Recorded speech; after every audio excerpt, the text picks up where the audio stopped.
bersamamu dan bersama rohmu. Inilah Injil suci menurut Matius. Dimuliakanlah Tuhan. Dalam khotbah di bukit, berkatalah Yesus kepada murid-muridnya, "Jika hidup keagamaanmu tidak lebih benar daripada hidup keagamaan ahli-ahli Taurat dan orang-orang Farisi, kalian tidak akan masuk ke dalam kerajaan surga. Kalian telah mendengar apa yang difirmankan kepada nenek moyang kita, jangan membunuh. Siapa yang membunuh harus dihukum.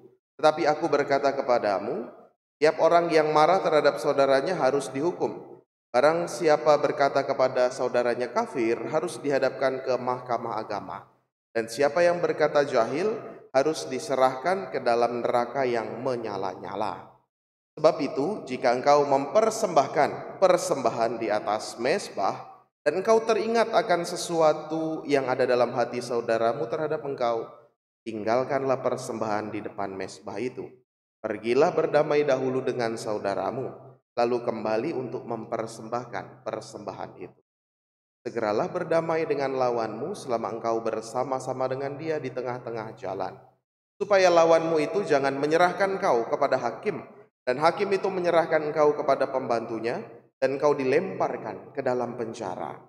Aku berkata kepadamu, sungguhnya engkau tidak akan keluar dari sana sebelum engkau membayar hutangmu sampai lunas." Demikianlah sabda Tuhan. Terpujilah Kristus. Saudari-saudaraku yang terkasih, kalau kita mendengarkan dan menerka-nerka dari bacaan Injil, ini menarik sekali bahwa Yesus mengingatkan kalau kita berdoa, kalau bahasa dalam bacaan Injil mempersembahkan kurban di atas mezbah, itu kan artinya pada zaman itu berdoa, mempersembahkan kepada Tuhan.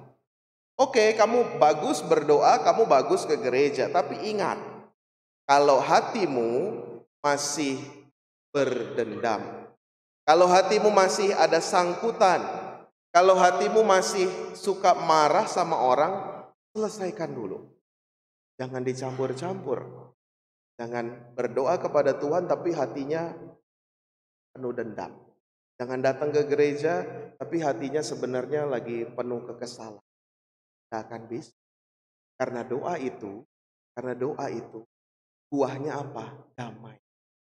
Doa itu buahnya damai. Maka kalau kita beberapa hari belakangan ini di media, di berita, viral macam-macam, jangan-jangan itu mereka tidak ikut dengar Injil ini. Padahal tuh orang-orang Katolik tuh yang hajar sana sini, menyelesaikan masalah dengan kekerasan. Saya yakin bukan murid Tuhan tuh. Cuma datang aja berdoa ke gereja tapi hatinya nggak penuh damai. Maka saudari-saudaraku, gimana caranya supaya doa kita berbuah damai? Doa kita itu senantiasa berkenan di hadapan Tuhan. Pertama tadi hatinya harus dipersembahkan juga yang baik kepada Tuhan. Kalau ada sangkutan, kalau ada dendam, selesaikan dulu. Romo, dendamnya ini udah dendam kesumat. Wah, udah dendam lukanya itu udah luka mendalam. Selesaikan dulu.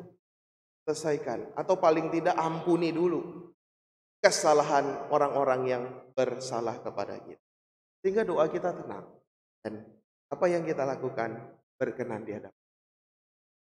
Dan yang paling utama adalah jika kita punya dendam, punya kekesalan, punya sakit hati, berarti kita itu dalam tanda kutip merendahkan orang lain.